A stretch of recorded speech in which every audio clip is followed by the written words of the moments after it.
Welcome, everybody, again to the L-5 podcast. So glad to have everyone here.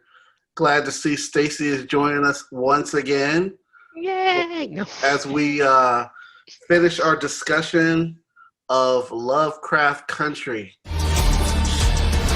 I'm doing this to protect us. You can't win this game. They setting up for you to play.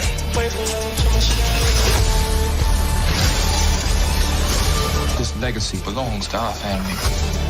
We gotta face this new world and stake our claim in it.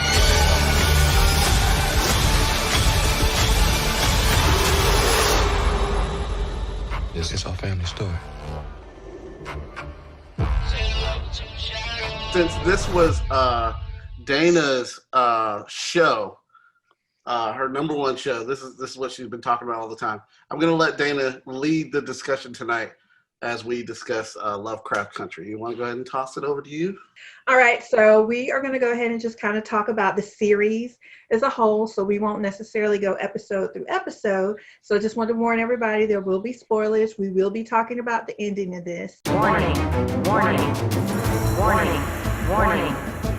Now, initially, we did do episodes 1 through 3 because, as you know, our podcast, anytime we watch a new series, we try to watch the first 2 episodes of a series. Because really, a lot of times, the first episode of a series, it's the pilot. It may be good, it may not. I feel like, and I think we all agree that giving it more than one series, or one viewing or one episode.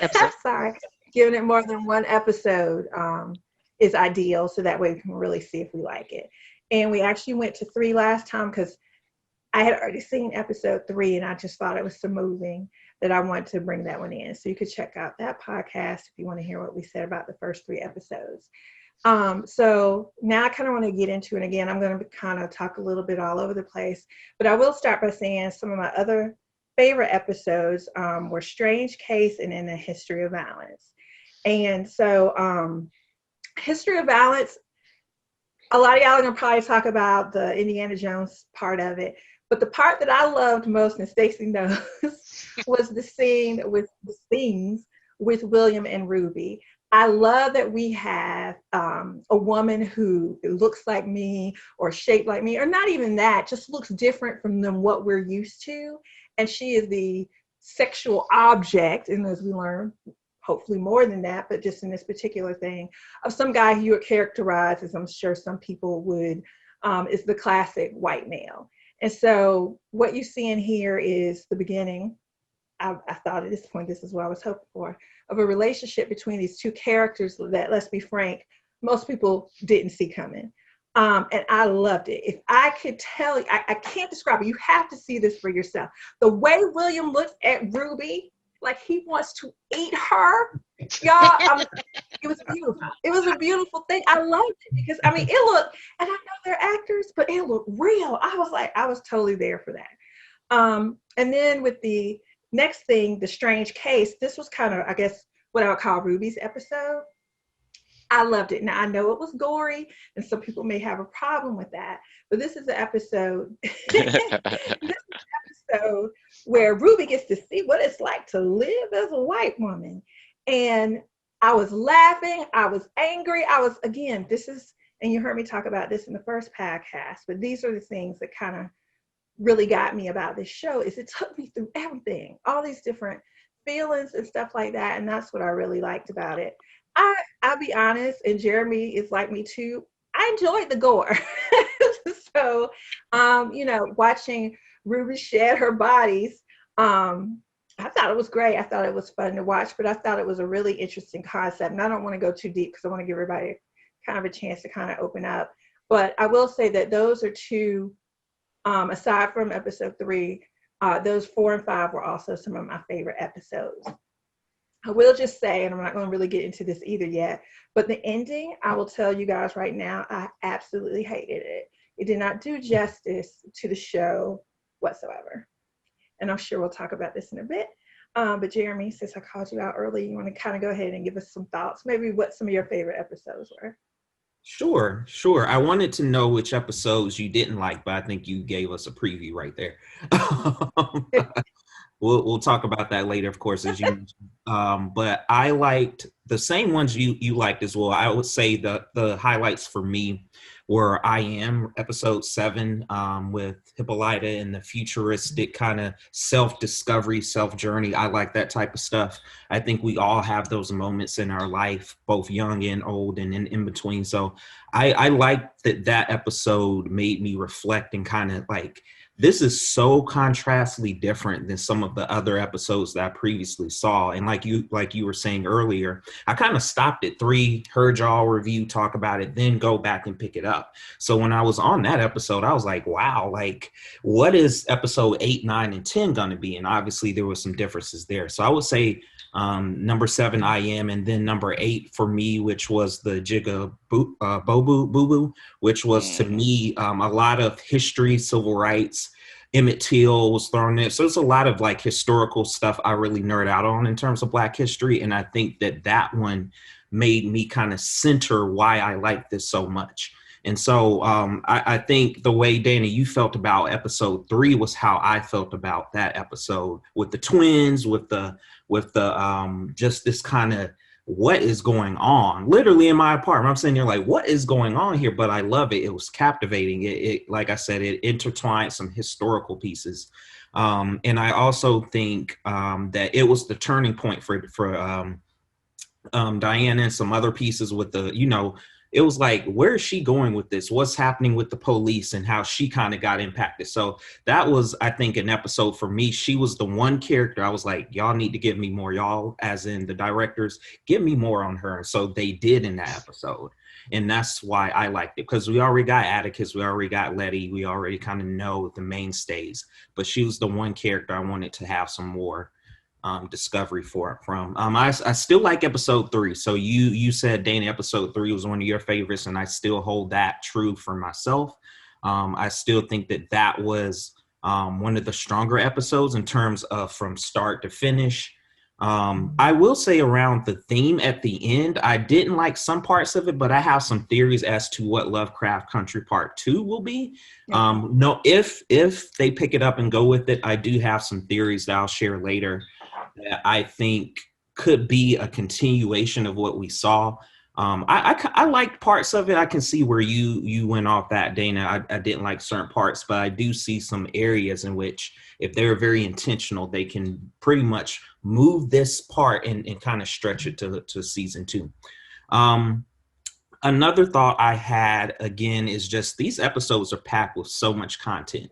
Yeah. You get an hour's worth of so much Easter eggs, historical context, visually. That's why I think I like the I Am episode with Hippolyta. I was like, this visually like made me want to go back and be an editor or work in digital design. And so I like that this series continued to kind of switch my own motivation for like, how am I looking at episodes? Like HBO Max continues to step it up. And I think I haven't seen that in Netflix and Hulu in a while.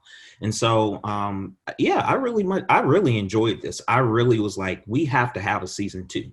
I said, as soon as this, we and I'm curious to what the others feel. Again, my own perspective is the reason I said we have to have a season 2 is that there were so many stories untold and not finished in the last episode that I think will allow a viewer that, of course, I don't think you should see season 2 without seeing season 1, because there's so many loops in dialogues and things that kind of occur that you will be doing a disservice if you miss out on that. And so I really enjoyed it, but I'll let the next person go. Let's see, I'll call on Stacy. Okay, let's bring this down some. I have to agree with Dana. My favorite was the number 3, the Holy Ghost. Because for me, since I read the book, it kind of came out of nowhere of how they did that. And I wasn't scared, but it's like, oh my gosh, this is really good. They creeped this episode out, and there's just so much in it. And I guess my second favorite episode would be Strange Case, I guess, which was, it made me think. So since she was now had her new shape in, her new form, and just the things that she wanted out of life. It was like, oh, now that I'm a white person, what I'm going to do? I'm going to get a job at a place I wanted to do. And it was like, it wasn't even major things she wanted. It was like, I can get a job and I'm qualified for it, and I'm the manager now. I just walked out the door. They didn't check. I don't think they probably didn't check a reference or anything. And she was there. She got ice cream and was reading a paper, just reading a paper in the park. And it's just when when she was crossing the street, and he was like, "Come on," she's like, "You talking to me?" It was it was that kind of thing that's like, man, it does not take a lot. It really doesn't take a lot. If what you're used to, and then you can see how, wow, just this thing has made such a big change in her life. So that probably to me was one of those episodes that I really enjoyed. There isn't really an episode I didn't like. There are episodes that were like, okay. The last episode, season, I think it was I don't consider it as a hard close, as in they've left it kind of open. If you want to go, if we're have another season, here we go. But at the same time, if we don't, we've kind of shut it, but not quite. So it felt like it wasn't a hard close, because they kept mentioning when I watched it again, oh, this is not the end. This is just the beginning. I was like, okay, maybe we'll have something else. But the whole show overall, it's just, I have to admit, it is a lot of stuff after I watch an episode. Okay, let me do some research. Let me read in about, was it Jigga Boo Bobo? Jigga Bobo. Sorry, I just realized Bobo, her friend, Jigga Bobo. That, and reading about the twins and that illustrations in history, just for every part or every episode, it made me go back and read something or look into something. So it was either, Holy Ghost, Tuskegee experiment, and then the doctor, the basically father of obstetrician medicine. I mean, all that kind of stuff made me, okay, let me take a look at this and see what's going on. And when they were doing the traveling, and they had those things where they were in episodes 1 and 2, when they were actually going to the places or trying to get to Arkham, those the places they stopped were actually pictures that people take of during segregation. They're actually parts of pictures that they had taken, and they had put it in the show. Like when they got ice cream, you had the colored section, then you get an ice cream, and then you had the other section. That's actually pictures that they brought into it, all that kind of things. And it was just how they brought history into it. And it wasn't anything made up. It was just truly, this is how America is. I mean, is and was. But I like that they did that it's not some far away time. Some of these people, they would be alive, are alive. These people are still around. This is not something that just disappeared, or just, oh, this is 200 years ago or 300 years ago. It's like, when was slavery? It's 400 years ago. It's like, no, it's not. But that's what everybody tends, oh, it's so far away, or so long ago. And having that, I think hopefully it makes people aware to just read history or look into more things, or that history, it can be a learning experience, but you can make it entertaining. Yes. So I really enjoyed the book, but I liked the show so much better. This was one of the few experiences where I was like, oh, the book's good. And it's like, oh, and I started to see the episodes, and it's like, it's okay, the book's better. But this one, I was like, my goodness, y'all really did a great job. This is, to me, a whole lot better than the book. And I'm really, hopefully they get another season, and I like to see where they're going to go to with it. Because, I mean, they kind of stuck to the book and the kind of what they're doing in basic things, but they ended kind of, not exactly how the book ended, but I'm wondering, like, what are they going to do next? Where are they going to come from for the next part of it? Well, I'll just add some things that haven't been said yet, like the episode, the Indiana Jones episode. So that was, I thought that was so peculiar and fantastic, how they were traveling to a museum in Boston to get, and then they go through all of these tunnels and crazy caverns and bridges and things, and they end up at the elevator underneath her house, all the way back home.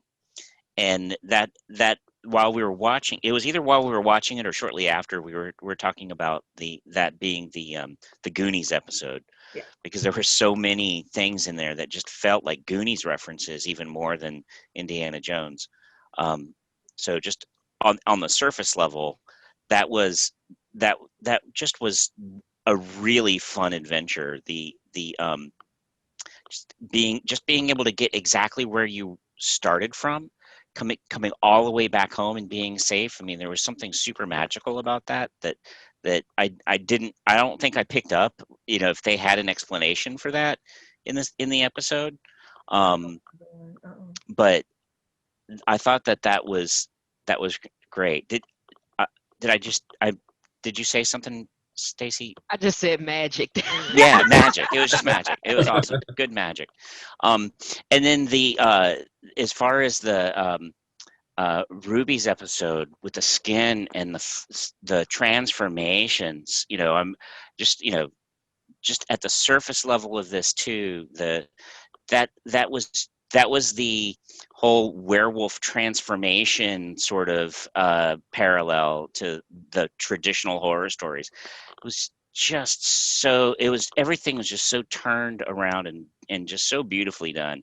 You really got to experience that. And the young people today are haven't seen the segregation or experienced the segregation that you could really feel on the screen in this show. And I'm old, but I'm not that old, so I didn't experience it either. But but like you were alluding to, it's like, yeah, we're still segregated a lot. We have a long way to go, but the episode when they go back to the 20s, that, just knowing the history, their family history of the sequence of events that had this beautiful element of like Back to the Future 2, where they you know how it's all supposed to play out, and you're trying not to mess it up, and you end up messing it up because they realize that they're a part of that story to begin with. That I thought that was really well done, but when I was watching it, I felt kind of surprised that it took Atticus a while to figure out that he was the guy that needed to go in with the bat. But it was pretty awesome. You realize? So you realize that earlier on that he was supposed to be? I didn't. Oh, because I'm so because I'm that way. Okay, because I'm just that way. And it's not that I'm actively trying to figure out stuff. I'm just like, oh, they have to be involved in some way. It's just going to be so beautiful if one of them, and I actually thought it was going to be the dad. I thought it was going to be the dad who was going to go in with the bat to save himself, the younger version of himself. But it was a little bit twisty in it being Atticus, but it was perfect.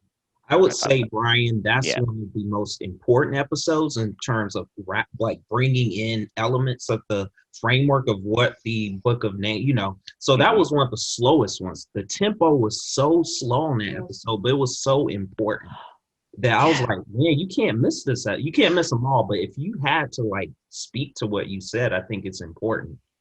Well, the pacing is important, and and it's important to take your time when you're doing stuff with the pacing. And so, there's at the end of that, when she's coming back and she's just walking down the street, and you have these, and it was just really slow, and you were looking from above, watching this happen, and like, come on, get in here, and she just didn't even have it all. It was good. Yeah, it helps make you feel it. Episode 10. Yeah. it was Go ahead, important for Corey. you. It was important for you to take in the landscape of what was happening in Tulsa in 1921. So, you want to actually see that whole background really slowly as she's walking back to the theater, whatever, and the bombs are coming and all that kind of stuff. And that episode that you're speaking of, the scene that really caught me was when I guess it's Hattie and Letty have the book and she's burning. Like that, like, oh my God. I couldn't take that. Like that was just so much to take in. I agree with everything that you guys said, of course, about your favorite episode and stuff. One of my favorite things as well was the episode with Gia, and you see the relationship between Atticus and Gia. Like he says that they had nothing later on whenever he talks to her and he talks to Letty. He says that he wasn't in love with her, but you could clearly see the love and the relationship between the two of them when they were in Korea. And I was just like, I was buying totally into that love relationship. But I love this show because it just does everything. It does horror. It does science fiction. It does adventure. It does the werewolf thing, like Brian was talking about with the transformation. Like that right there with the transformation of Ruby felt like it was a practical effect that we don't normally see on TV anymore. Even though it's CG, it looked really like practical effect, which it probably could have been a mixture of both. It was a mixture, yeah. I was gonna say some of it had to be. It had to have been so like Okay, slimy. did anyone ever think like, oh, who's cleaning this up afterwards? They talked about it. They said it was very sticky and it smelled bad. Yeah, but No, but right in the show too is like, who's cleaning this up? Oh, yeah. Or you just clean up your own mess like that. And every time she did it, every time that she transformed, it got gorier and gorier, I felt like. And they showed it from a different perspective every single time. And I was just like, that was like the worst thing that I could have seen. But it was really, really well done. It's also one of those things at the end, like Stacy said, that it wasn't a hard ending where they couldn't continue on. Watchmen did the same thing. Of where, like, you could really end it with that one season, but they give you just a little bit of glimpse of hope of what could happen in the second season. So I really felt like they took a page out of the Watchmen to do the same thing with this show. But just every single player that was in this show, I mean, was a phenomenal actor or actress. I mean, and you had great direction from J.J. Abrams and or production from J.J. Abrams and from Jordan Peele, So I really feel like it's a show that anybody who's into any of those genres. I mean, I was even trying to tell my mom to watch it, and she hates horror movies. Like she can't do any of that. Dana said, "Woo." But it's all the background stuff that it brings. You want to just, make people take a chance and watch the show because there's so much history there. There's so much entertainment there. And just production value there that I just want to share it with everybody. I'm like, even if you're not into this genre of what you think is horror, there's so much other stuff there for you to enjoy. You just got to get past that element, because like when we first started watching the first episode, I was like, this is a horror show? Like, are they really going to do anything? And then boom, they hit you right in the face. It's like, we're letting you know this is a horror show, but then it also has all this other stuff, I just want to add just on that thought, they bring filmmaking and movie making, just they knock it out of the park with exactly what it's supposed to be, escapism. And if this subject matter ever needed escapism, this is the right subject matter for that. And that they bring all of these stories together, all of these issues, all of the historical elements to it, and wrap it up into this fantastical way of telling the story that's so approachable. It's really gonna appeal to so many people. So yeah, I think anybody who needed any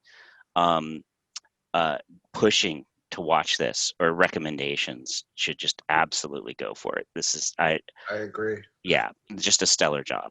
So Yeah, I wonder, speaking of your parents, Corey, so like my mom, she was one of 12 people who was integrated into a segregated school. So when we talk about stuff, and Stacey, like you said, this really wasn't that long ago. It really wasn't. Like we talked, my mom's generation. And I wonder, thinking about my mom and your parents, and then as you were talking about escapism, Brian, how would they feel about this stuff? Like, it's easy for me to get wrapped up and have that escapism because I didn't experience this. I'm just hearing about it. But whereas somebody, and even just hearing about it and seeing it, like, it's drawing all these emotions out of me, right? So I'm like, what about people who actually experienced this? And I believe, and especially since you mentioned the pictures too, that a lot of this is portrayed exactly how it was. Like, how does this make them feel? I kind of wonder about it. I think, Stacey, you were talking about the little things that Ruby wanted to do. That's so sad to me. Like, she didn't want to be president and take over the world. The woman just wanted to get some ice cream. She wanted to be treated like a human, and I just think it's stuff like that. I mean, just saying that gave me chills. I wonder what, like, my mom or somebody like that would think watching this. I mean, because my mom, I'll be honest, she still feels certain kind of way about going to school and being called the N-word. She would walk down the hallway and all the kids would back up against the lockers and just like tease them as they went down the hallway. And that still resides with her. That's not something she's forgotten. So I just wonder if they watch this, while definitely I was able to get wrapped up in it and I'm just sitting there in awe. I do wonder how somebody who may have experienced some of these things firsthand would really react to it. I wonder how they would feel about it with all the additional elements that have been put in there. So that's kind of something that, I mean, you can let your mom, not let her, but you can tell her to watch it. Yeah. I showed her the trailer. I Yeah, I told her about it, showed her the trailer. I'm not 100% sold that.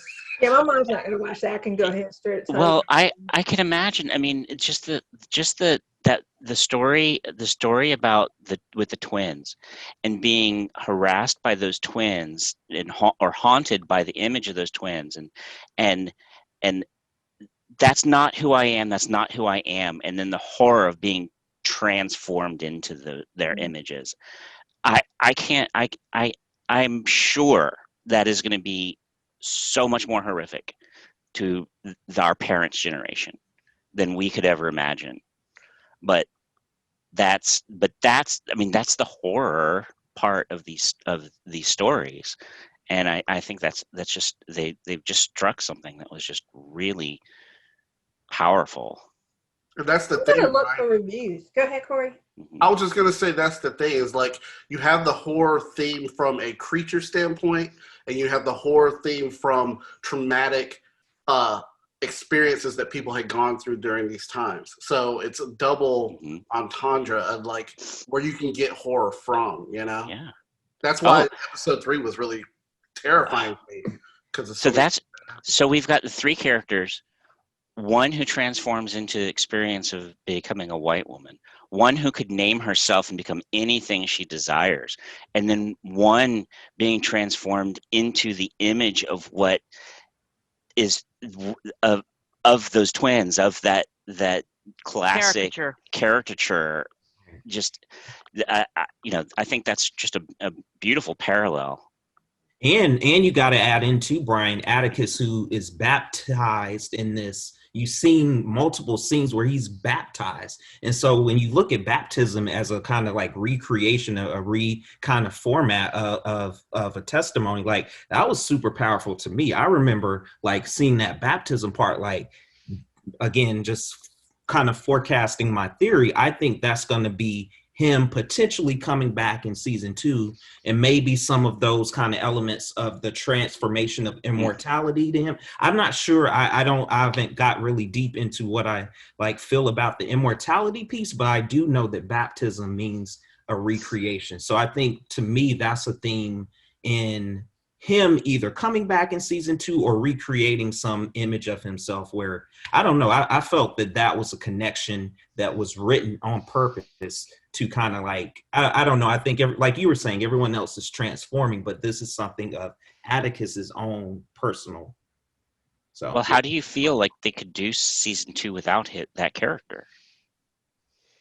So let's get into that. So that's what I want to do is talk about episode 10, because speaking of baptism, we also saw him dying on the cross. So like, what do we think about that? Is he coming back? Is he gonna, and I agree. I'm not sure that I can imagine him not being in there, but y'all check it out. I don't really care. Like, if they don't bring Ruby back, I'm gonna be picketed. right. We never saw her body, so maybe they, and we'll get into that a little bit, but I want to talk a little bit about how they wrap the show up. So, and I think to your point, Jeremy, like you were saying, each episode is so packed with so much stuff, so that when I saw that the last episode was going to be the same length as pretty much all the other ones, I was like, how are they going to do that? And I think after watching it, I don't feel like they did do it. So they did us a disservice, I'm going to say, by trying to show us stuff in flashbacks or visions. I don't know what they were really supposed to be. So a lot of stuff happened that didn't make sense. And they tried to make it make sense by showing us quick flashbacks, some of which you would miss some of the things that were going on, to explain stuff. So like Letty no longer being invulnerable, then she dies, but then she comes back. We're supposed to see in a flashback how really quickly Christina gave her, put that spell back on her. Or I don't remember when Dee and Atticus got together and learned how to, deal with his, what are they called? I always want to call demigorgons, but whatever, his sloth thingy, whatever. Like, when did that happen? Like, I didn't even realize until that one scene where they just show that the thing is actually in Letty's house in the basement, I guess. You remember the one time they just show lights, so we were supposed to go, oh, it's in there. So I guess, they go in there periodically and she's taught Dee how to, take over and manage it. Like, that was a flashback. Killing Ruby. So we find out that the Ruby that we see at the end is not actually Ruby, but it's Christina. And so through a flashback, we see that Ruby is in a bed, maybe in a coma. We're not really sure. I'm going to say she's definitely not dead, because obviously she's, hooked up to stuff. So I don't think she's dead. But that was horrible. Like, I felt like you can't give us these characters, because I feel like Ruby is a main character just as much as Atticus and Letty and all the rest of them, right? And I feel like the way they ended that, they just totally, like I said, it was a disservice not only to her and her character, but to us. And it was interesting because after I saw this, Corey knows, I was like, what? And I went online, and a lot of people feel this way. A lot of people don't think Atticus is dead. So there's a lot. I even felt like Hippolyta, like she was kind of doing nothing, in this episode, kind of just standing there. And it's like all these powerful women, all this stuff that's just happened, and this is how we're going to kind of wrap it up. So I think it was a little bit different for me for Watchmen, because the Watchmen, yes, I want to know what happens as she's walking on water, right? At the end, like, oh, where's this going? But if nothing, they didn't come out with a season 2, I feel like, okay, like that's not what I want, but I would be okay. This, I feel like it wasn't wrapped up. There are too many loose ends. You know how you're reading something good and you can tell at the end the author got lazy and just tried to wrap stuff up real fast? And I don't think that's what happened. I think they just had to end it because they could only do 10 episodes. I think if they had 15, this would have looked so much better. So I don't think they didn't want to. I think they were just limited on maybe budget time, whatever. So I would like to see episode 10 trashed, and then I would like them to start for episode 9 and redo this. Okay. We can do time travel. What's your theory? What's your opinion on Christina and her ending? I don't want Christina to be dead. So one thing, I do not feel like, and I'm glad you asked this, Stacey, I do not feel like Christina was the true victim of what's been going on. The main thing that we're seeing throughout all these episodes is about race, okay? Christina's issue is sexism. So I feel like with her being like women's power, at the end, when Dee kills her, I don't feel any type of vindication because I really never felt like Christina was a racist. Like I felt, she's in love with Ruby, she's kissing all over, and God knows what else. Like Christina, I mean, some people may say opportunist. She was born into white privilege. This is just her living her life, but I never took it from her that she hated people because of the color of their skin. And I felt like so much of this show was about that. To make her the villain, it doesn't work. It doesn't provide any type of closure for me. And now saying no white people can have magic. Again, I need to see, I guess, how that makes up for all the racism and how you've been treating me, and burning down my house and killing my ancestors. So that's why another reason there has to be a second season, because there's no vindication here. I was just like, okay. And honestly, it made me dislike Dee. She killed Really? Dee. Yeah, I mean, I'm not a huge fan of children in this show. I said these type of shows. I wasn't talking in general. Well, the way you said it, though, Dave. But because I want grown-up stuff. I did like the little segment we had with her in terms of her being left alone, and really kind of how they treated her was crappy, right? So I did think that was interesting. I know a lot of people are hoping season 2 is going to be about her. I hope if it is, she's grown, because I need her to be doing grown people stuff. Like, she's still a child. She's still learning all of that. I don't want to go with her through that. I'd like to go ahead and get her a little bit older so we can, especially if we're going to be limited in episodes. Go ahead, Jeremy. No, I was gonna say one of my theories, Dana, was I think in the season 2, people gonna have sit your tail down, like you out here trying to and so I felt that I didn't like that ending either, because of like her. Okay, we get the robotic arm and we know Hippolyta developed it and showed her and all that. Like I'm not really mad at that, but what I am mad is like if you're building that to season 2. I'm curious as to know, is she one of the like catalysts for like, okay, we just gonna be killing everybody. We just gonna kind of abuse the power. We know that what happened to Christina could happen to others. And so that's one of those kind of like areas when I saw the last episode, I was like, I'm curious as to, is that a foreshadowing for like, is she gonna do more of this now that, again, she was mad at Hippolyta, like my arm, you effed this up, I hate you. And then, now she's on this revenge tip. But I was just like confused as to, I get she killed Christina, but like what else? And then the monster howling at the moon like a werewolf. I'm like, okay, oh Lord have mercy. So like here's the werewolf trope. So it's not that it was like a 2 out of 10 or trash or anything. I just felt underwhelming. I guess what you were saying too, Dana, everything else built up to that.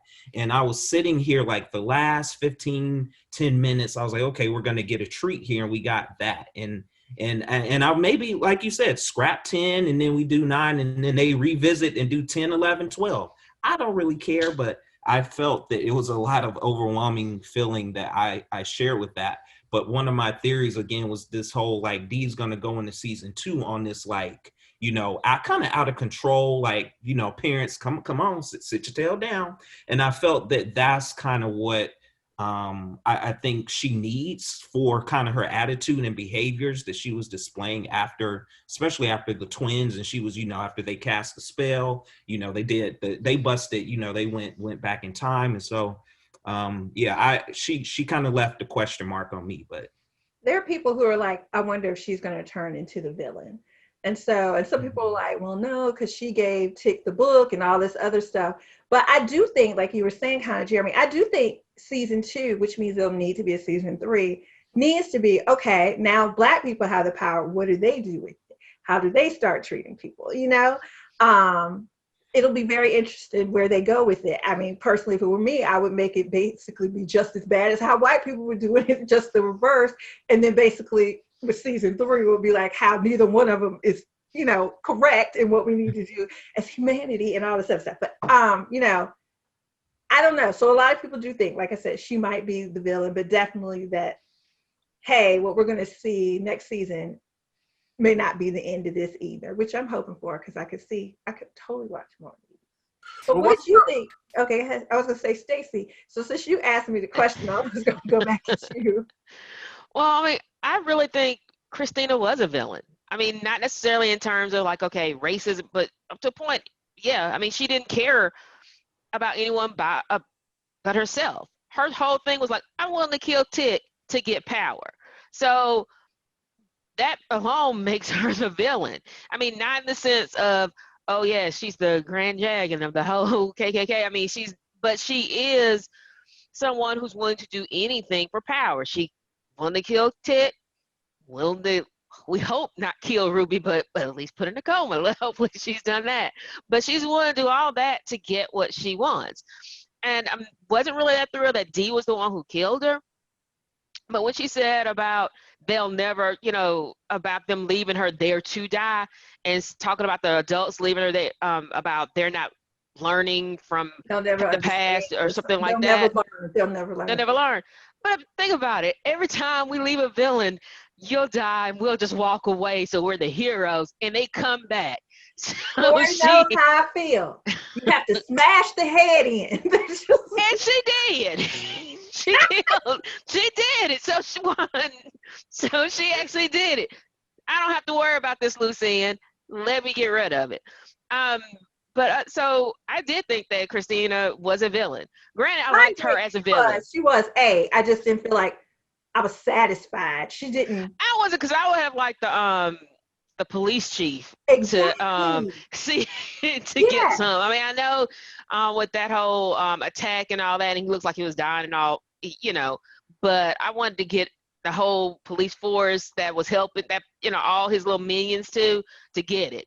But overall, I mean, she was, to me, I think, okay, if you're gonna, that's a good way to cut that loose end. Let's just take a throw it out. I mean, Stacey, I have a question. Do you think, based on what you were saying, do you think that when Christina made a verbal agreement to say, hey, I won't hurt your sister, when she took the immortality, when she took the symbol off and then put it back, do you think that they were trying to portray her as a good character? Because she fell out, then they put it back on her. So I'm curious. Well, it looks like she does honor her promises in a way, because she did make a deal with her. But I do think when it comes to being a hero or a villain, we're used to having black or white. It's like, you do all this, you're the hero. You do all this, you're a villain.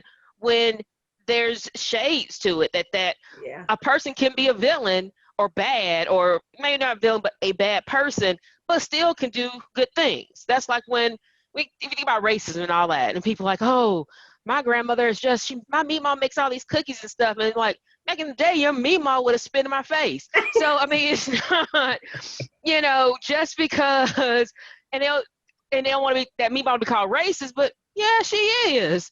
But to them, that person, oh no, my meemaw's the greatest person in the world because she makes me cookies, and, we're going to have, go to her house and have a sleepover and all that. But with another person, it's a different story. So that to me is why she can still be a villain, but still in her way honor her promise or honor her word. That doesn't mean that she can't be evil in her own way. I mean, she's not the devil, so it's not like everything she's gonna do is gonna be evil. It just means that in this case, she is the villain for them. She's willing to kill the people that they love and put those people in danger to get what she wants.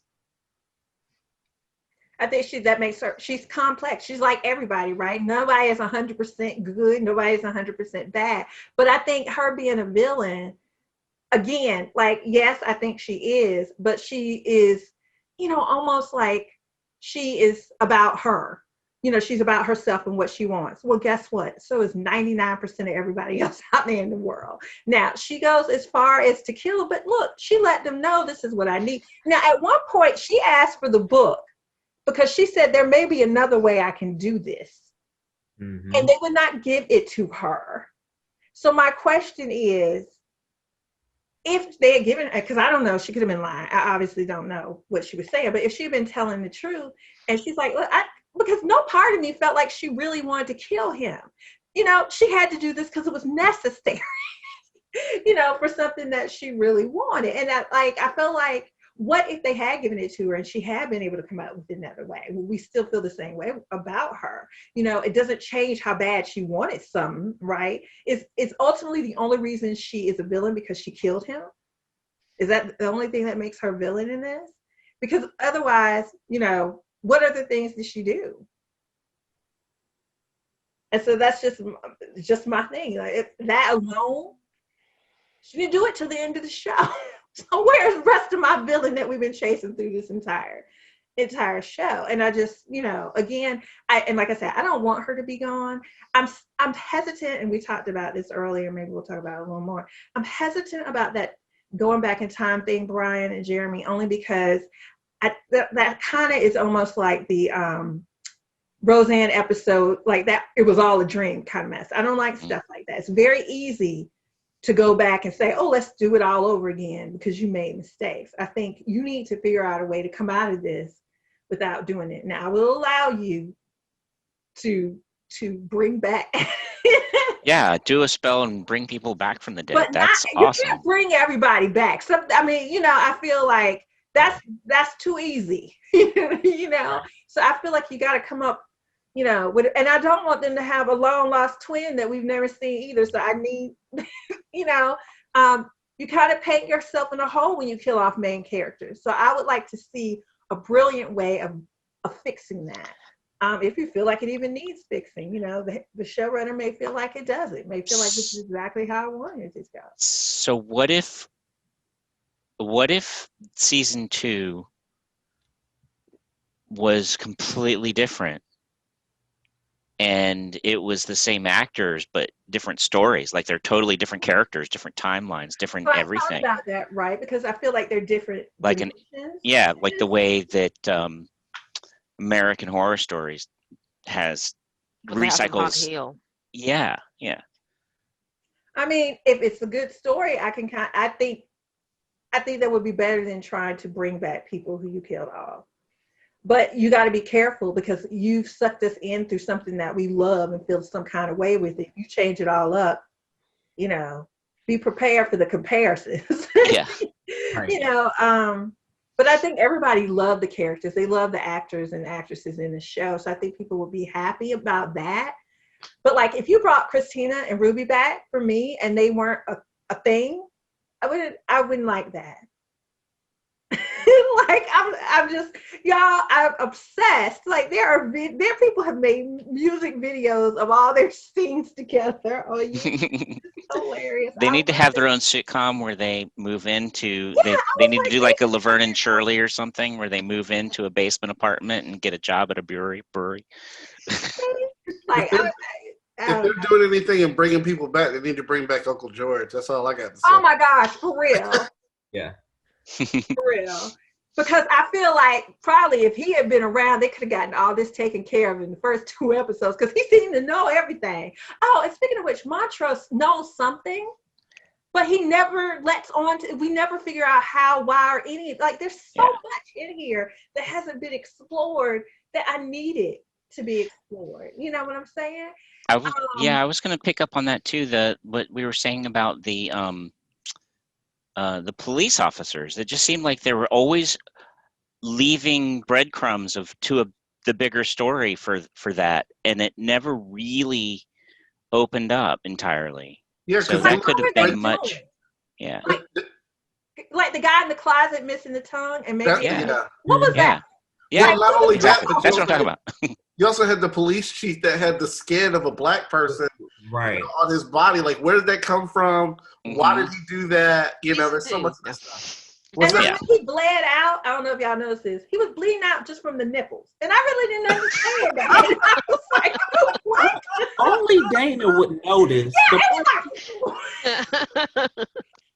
But you know, they also were talking so much about Atticus' son. You know, and how he was reading things in the book, and you know, the book was all about his son and everything like that. So what if they use that approach for the second season and they bring in his son? You flash forward several years after his son is born, and you start telling parts of his story. I mean, I don't know. You got to be Are we careful going with to be that as too. interested in his story if we're no longer focusing on the people that we focused on this time around? Like, Well, you just add them to it. That's you keep the other people going too, but you just add them to but it. they'll kind of end up being background characters almost. Be older. I don't know. It's just something to think about. Like I said, I'm not really excited about a season of D, but then, I like the idea, and I think this goes back, and you mentioned this, Stacey, about how basically this is a whole bunch of stories intertwined into one. So I don't think we can have a series about D. She can have her own storyline, but it still needs to be something else going on, I think, in order for it to be, to me, as good as this one was. There was something I wanted to ask y'all, and I'm trying to.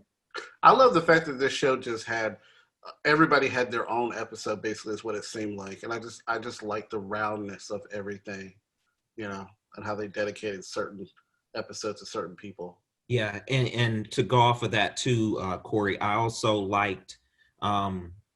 I think Brian has said this, our last review of this series, is that you have to go back a couple episodes to see, like, okay, that person was used to like when Christina had that the white representation of Ruby, and I was just like, oh, she was the person in the and when she had said it, I was like, I feel dumb, like, oh, that is the same person. But it was those reminders where I was just like, oh, I remember that if you space these episodes out too much, you're going to forget that same woman was the one. So when Christina had said that verbally, I was like, I'm glad you said that, because I almost forgot she was in like episode 3. But you see what's his name's boyfriend like early on, like in the first or second episode. Mhm. It's the first episode because he's The first asked about his episode, mom. yeah. I mean, his dad. Yeah. I was like, wow, okay. Oh, and since when do cows give birth to demigorgons? What was that? Like, I need some explanation. That's the kind of stuff I'm talking about. Like, I was there for it. And then why didn't Tick's demigorgon need to be born? His arrived full grown. It was Tree. No. Just little things like that, and I know sometimes we get excited and they can't answer absolutely everything, but there were some things I thought were kind of big. I need answers to. They just kind of stood out for me. Oh, I did think I thought of Dana when the episode when it was slashing through the police officers. I was like, ooh, blood everywhere, and I was like, oh Lord, like if it looks fake, I don't want it. I want that thing to look real. But I thought of you, Dana, because when we watch these movies where like visual effects are either like very low budget, low, grade. But I was like, I like all the. I know I know some of you mentioned the Ruby shedding the skin and all that, but just the violence was it wasn't too much though. We ain't going into John Wick territory where we killing every 5 minutes, but I think it wasn't without purpose. Right, it wasn't. That's the thing. Right. And then I was going to say, speaking of which, and this is what I hope they do. They did it with the other movie, a show we were just talking about. Now I can't think of it. Anyway, they threw big money at this, and I love that because it shows. And and that's kind of what I want to see going forward is not big friends and not big money thrown at new episodes of Friends or junk we've already seen before. I love this stuff where you're coming out here with news stories, refreshing ways to tell them and stuff, and then people are really putting their money behind it. And so I absolutely love that. And I hope, even if we don't get a season 2 or 3, I want to see more of these.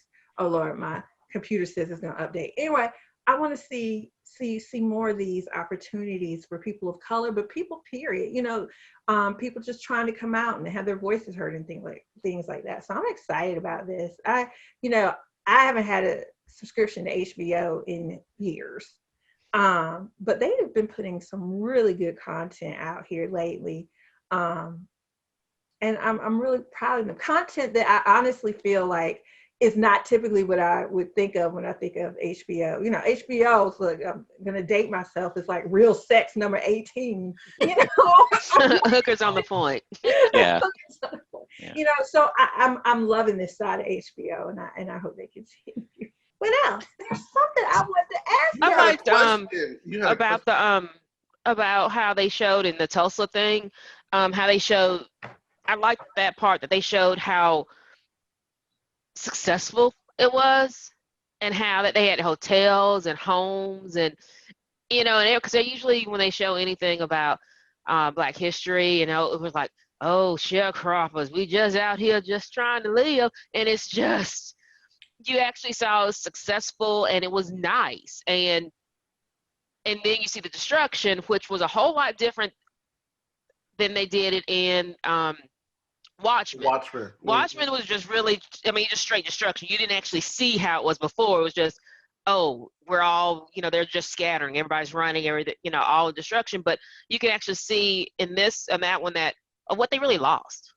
It was just what was really there. Had hotels with, busboys, and you had all this, and in just one night, or not one night, but it's all gone in just a short they period of time. managed to do this on their own, right? Yes. Everything, all the oppression against them, still what they managed to accomplish, and then jealous, hateful people just come and destroy it all. So I'm giving it 4.5. I'm taking away half for episode 10. I agree with that. I give it 4.5. Brian with the side eye. I'm going to give you a side eye. I'm going to go ahead. I'm going to give it a total 5 because it's so refreshing. Because it's so refreshing. It's so moving and powerful and original. I just think it deserves it all. It deserves the 5. I have to agree with the 5. I really enjoyed every episode, and then for this, I've tried to see him again, and I was still enjoying it. So a lot of shows if I watch it, like, oh, it's really great, but then if I try to watch it again, it's like, oh, it's still great, but I don't see myself watching it again. But this one, I found myself like, oh, let me start this over just so to refresh my memory, and it was still just as good. And I would recommend it to anyone who hopefully will appreciate it. My parents, that's not kind of their kind of show, but I really think that would be something that they'll like.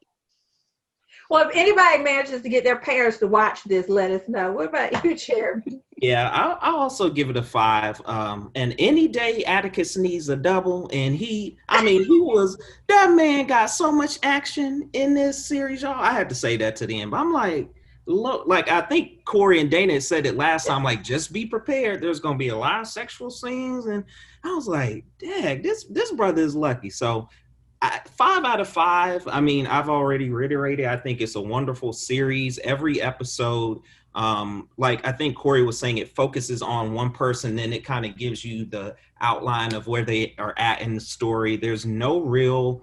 I do agree with Dana's point of the ending. I'm not going to take away from that, but I do think every episode had a pretty strong, from start to finish, kind of connection to each other. I love the characters. I was trying to pick out a favorite character, but I like multiple characters. I know Ruby's a favorite. She's one of mine. I know Montrose is interesting, but he became kind of one of my, I want to know more about this, this interesting guy. Atticus always is the main character, but I like some of the other characters. Like I said, I started to fall in love. I was like, Ruby is great. And so because of that, I think that captivated me to continue to watch it. Every episode was not a hassle. I was like, how some stuff we watch, we're like, okay, 40 minutes in, time check, Apple Watch, phone. I've never, in any of the episodes, I've never really had that happen. I was very intrigued. I couldn't wait to watch the next one. And then for season 2, I'm not going to repeat what we said, but I'm very interested to see the direction they go in. So 5 out of 5. I want to add one more. Can I add one more thing? Yeah, go ahead. I was just going to say that this show did something that another show, The Walking Dead, did, is that it brings in actors and actresses that we have never seen before, really in major roles and major places all over the place, well-known actors, and then made you just draw into their character and their personality to make me want to seek out other things that they've done. The only person that I knew of in this show was Courtney B. Vance and Journey Smollett. But Journey, I hadn't really seen her in a while, and Courtney, it's just kind of all over the place. So I love that they just bring in these actors and they just show their acting prowess and allow us to be able to seek out other things that they've done or hope that they do other things after this, I have a question. So for Jeremy, and I meant to ask this earlier, so it's going to seem a little off. The Hippolyta episode, I, I I had problems with it because I feel like it was just so different, like you were saying, from everything else. I wasn't even sure how I felt like belonged here, but I also felt like it was because I just didn't get it. It wasn't. The whole naming yourself thing, I think, is something that I'm just, because I want to say I've heard this maybe, but I don't really know what it's about. And then there was a point where I felt like, and I want to ask y'all, do you think she is sharing blame or placing blame when she's talking about you made me smaller? I had a problem with that because he didn't. I'm not sure he made you smaller. You made yourself smaller. Like, you didn't speak up during all these things. You did this, and then at the end, where basically she has to choose between being all that she can be or going back to her child. I kind of feel like, well, isn't it a little kind of too late? Because now you have this child that, because at this point I feel like y'all really done D dirty and nobody's paying attention to her. You need to go home. Like, I get you want to be all you are, Beyonce in the 1920s smoking long cigarettes. You need to go home to your child. I'm sorry that you feel small, but you have a kid to raise who no longer has a father. So I was lost in that episode because I don't think that's what I was supposed to take from it. But I kind of, like, I don't know what is naming herself meaning, I can be who I want to be. Is this what we're saying? I wasn't sure. I wasn't really. So what is it? Well, I mean, eventually she did name herself Mother. That's how she came back. But I think it was about when you said about I make you feel small. Did you say you made me make you feel small? You helped to make me feel small. To make myself smaller, because I think part of it was that she married him because he appreciated that she was curious and everything, but at the same time, I think, not saying he allowed it, but the pressure of her to conform to be what a wife should be, the pressure to conform, what a mother should be and where her place should be. I'm not saying he allowed it, but it seems like you saw that it was kind of push. It was coming. Yeah, I was, I'm not gonna allow it, but I'm not gonna push back on it. It's dangerous out there, so you can't go on these trips with me. You see what happened to my knees. You can't. I think he didn't make her smaller, but in a way he kind of allowed it because, like, he wanted her safe, and the way he made safe, mothers and wife would need to stay here and be protected and that kind of thing. And I think that's what kind of she means by that, because he saw that what she could be, but he was also willing to stand back and let the world help her conform to what she should be as a mother and a wife. Do you think that men in general, so I think if I'm hearing this right, that he should have, even if she was going down that path of making herself smaller, he could have been like, hey, honey, what are you doing? You have this imagination. These are things you want to do, and kind of kept her, help push her towards that. So she wasn't just, whatever she deems her smaller self to be. But at the same time, I was like, well, like, how would he know that? Like, I know when I met you, you wanted to be A and you wanted to do all that. And over time it didn't happen.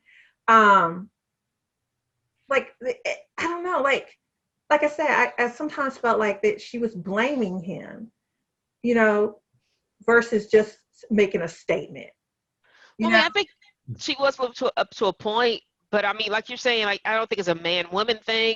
It's sometimes it's easier to let your partner slide down into space that can be comfortable for you.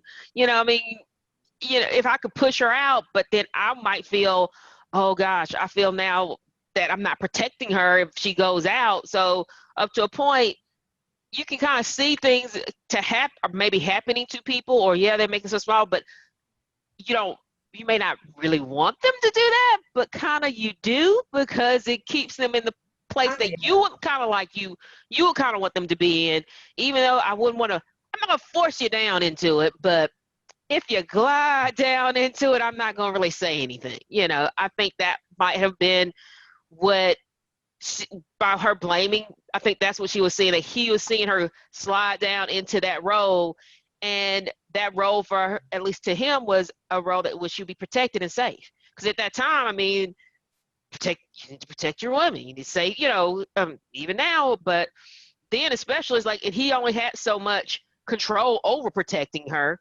They went out to these areas and stuff like that. How much real protection could he really offer? So in a way, he was kind of protecting himself by having her stay in this role. You need to stay here, stay the mother, be that wife. Do you feel like in naming herself, she really had any choice to name herself anything other than mother? If she had named herself anything other than that, would we, if people have forgiven her or allowed that to be okay? I don't think we would have. Yeah. I mean, some people wouldn't have forgiven her because, like, you still are a mother. You made a decision. Well, yeah, she made a decision, and I'm not sure about the laws in 1920s. Maybe she didn't have as much of a choice on whether or not, but she does have a child, and she does have that responsibility. And yes, I believe that you should try to find yourself and be your best person you can be to be a better parent. But up to a point, you can only find yourself. You got to come back to this kid. So right. yes, you want to be turning blue or not. Your hair turning blue. You need to come back to help your child. So yes, she did have some time to find herself, but she needed to come back for that child. Now, I think she waited a little bit too long to come back because of what happened to Dee. But, that's who you need to be careful who you leave your kids with. It's just because of stuff like that. But overall, I mean, I think she did find herself. And in the end, by finding herself, she knew that I called herself mother. I found this part of myself, but I am still a mother, and called something, came back to Dee. Yeah. Thank you, everyone, for watching the L-5 podcast. Thank you, Stacy, for coming back. And we hope that you guys enjoyed this episode, and we hope that you check out Lovecraft Country because it's a must-watch. So we will see you guys next time.